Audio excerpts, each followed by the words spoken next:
to the White House now, where an official there tweeted the far-right machine is in overdrive to spread long disproven lies about President Biden promulgated by congressional Republicans. Meanwhile, a former occupant of the Oval Office has a new trial date set for next spring. White House correspondent Owen Jensen reports. Owen? Tracy, of course, we're talking about former President Donald Trump, whose legal troubles are mounting. May 20th, 2024, that's when his trial date is set in a case charging him with illegally retaining hundreds of classified documents.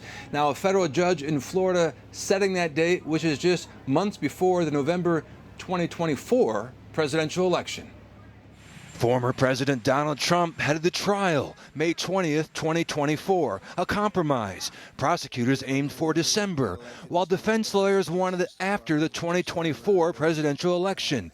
Now it won't start until probably well after the Republican nominee is decided, but before that person is officially nominated at the RNC convention.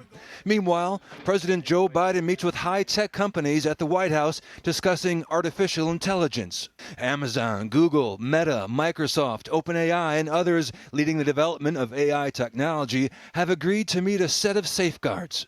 Artificial intelligence is going to transform the lives of people around the world.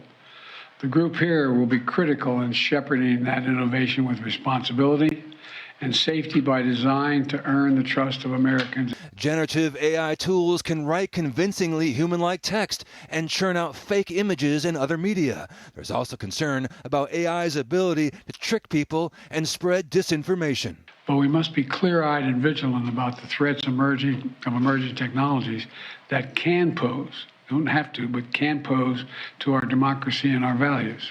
Meanwhile, Vice President Kamala Harris, once a prosecutor, speaking at a convention in Indiana, says, "I specialized in violent crimes against women and children. It is simply immoral that after someone has survived an act of incredible violence and violation to their body, that they do not get to decide what happens to their body next."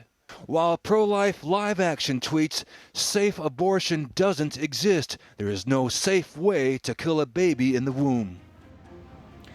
Also tonight, the Vatican is pressing ahead with plans to reunite Ukrainian children with their families. Earlier this week, you may recall, Pope Francis's peace envoy, Cardinal Zuppi, met right here at the White House with President Biden, discussing the Vatican's effort to return Ukrainian children from Russia. Now, Russia, they reject the notion that they abducted those children, but tonight we're told they are apparently willing to engage in the process of returning those kids.